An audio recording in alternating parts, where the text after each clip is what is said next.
Olá pessoal, tudo bem com vocês? Estou aqui com vocês mais uma vez no Momento Geográfico para trazer algo interessante que a geografia sempre tem para contribuir para a nossa vida. E hoje a gente vai falar de um lugar que fica em São Paulo, a comunidade ou a favela de Paraisópolis, né? Aproveitando aí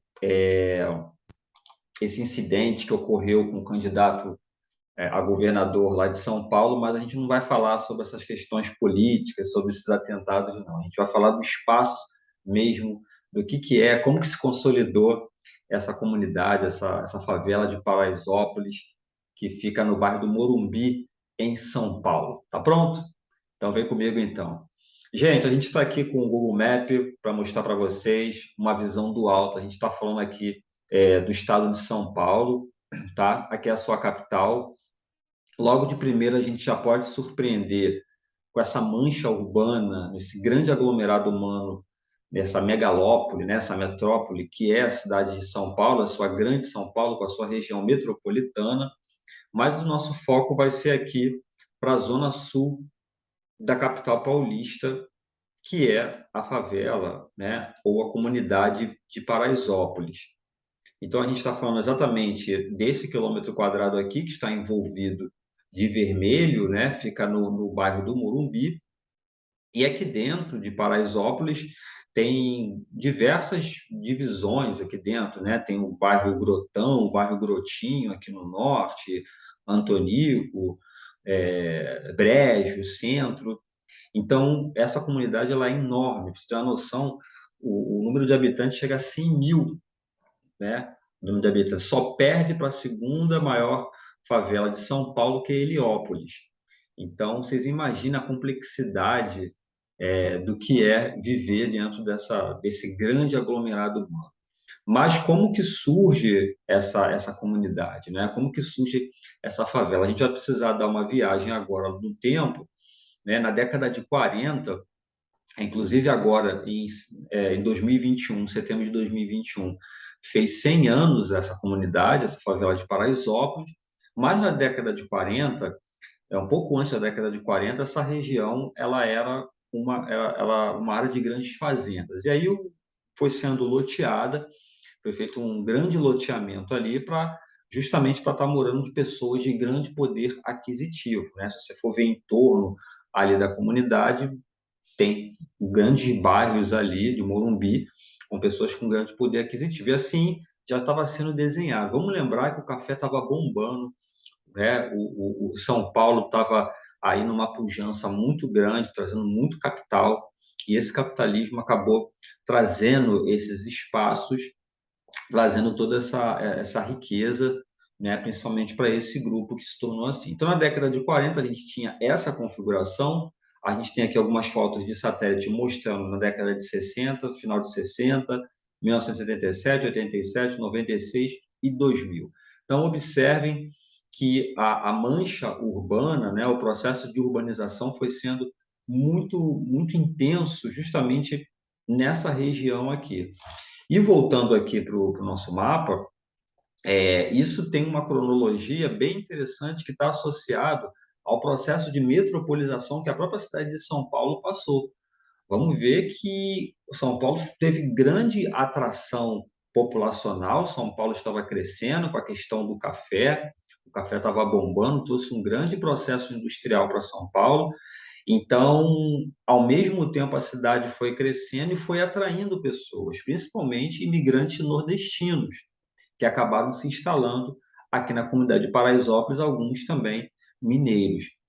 E logo a seguir, na década de 50, com construção do próprio estádio, vindo depois do estádio do Morumbi, e depois com a construção de diversos processos de verticalização, né? Ou seja, grandes condomínios de luxo em torno aqui de Paraisópolis, essas pessoas elas acabaram se instalando em espaços que fossem muito próximos da onde estavam sendo construídos tudo isso. Então, só para a gente fazer uma comparação, aqui no Rio de Janeiro a gente tem também essa configuração, a Rocinha, a gente tem Muzema, a gente tem Rio das Pedras, que justamente foi um processo de atração, né, na construção dos prédios da Barra da Tijuca, que essas pessoas foram morar em áreas mais próximas. E não tendo uma política de habitação, essas pessoas começaram a se instalar ali e logo depois, né, com o tempo, alguns conseguiram essa liberação fundiária para estar se localizando, né, ou seja, morando nesses espaços aqui. E aí a gente tem um espaço muito emblemático, para você ter uma noção, aqui dentro de Paraisópolis, a gente tem uma renda per capita aí de 0 a 3 salários mínimos. Se você for aqui em cima, no bairro do Porto Seguro, nessa área nobre aqui, a gente tem uma configuração de pessoas ganhando mais de 50 salários mínimos.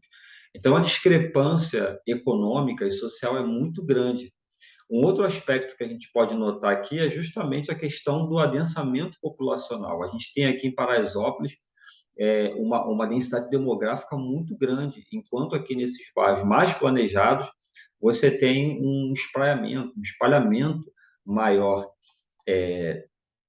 desse tipo de espaço aqui, né? Lembrando também que a gente está muito próximo ao Rio Pinheiros, a marginal do Rio Pinheiros, então você tem um espaço aqui que é um espaço de colinas.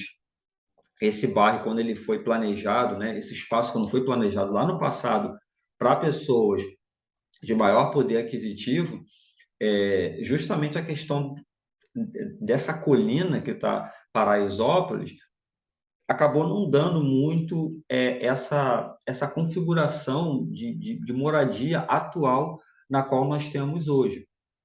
Então, são ruas com traçado estilo xadrez, né, com rua principal, que passam até ônibus aqui dentro, mas um arruamento muito complicado, quase não tem calçada, muito diferente das áreas aqui fora, dentro de Paraisópolis.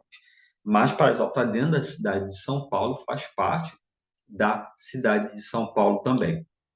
E essa fotografia aqui ela é muito interessante, que ela ficou sendo muito emblemática, né? Essa fotografia do fotógrafo chamado Tuca Vieira. O Tuca Vieira, ele expôs essa fotografia em 2005, que ganhou até um festival lá em Londres, que tudo que é livro de geografia, alguns livros, sempre aparece essa fotografia muito emblemática, né? A gente tem aqui uma visão de uma área mais abastada, justamente nessa configuração que nós falamos, de grandes condomínios fechados, seguranças, quadras de tênis, até piscina aqui na sacada tem. E a alguns metros daqui a gente tem casas muito pobres, pessoas com condições sociais muito diferentes, que é um verdadeiro apartheid, pessoas que vivem completamente apartadas umas das outras, né? Isso aqui é uma situação que envolve uma diferença de possibilidade muito grande de um lado para o outro. Sem falar na questão do adensamento populacional, que nós acabamos de falar esse lado, olha só, lugares arborizados, um pouco melhores nesse sentido. E aqui é avisado a partir da própria favela, da própria comunidade, para esse condomínio que nós acabamos de falar, né? Então, mais uma vez, refletindo esses abismos sociais que a gente acaba encontrando no Brasil. E aí, uma visada de cima da socioespacialização. Aqui está o condomínio que a gente estava falando, a foto foi tirada daqui, uma outra foto aqui de cima, mostrando aí essa socioespacialização, justamente refletindo as desigualdades, refletindo essa configuração do espaço geográfico na cidade de São Paulo. Mais uma vez, repito, que não é um privilégio de São Paulo, são diversas as cidades brasileiras que passam esse tipo de situação.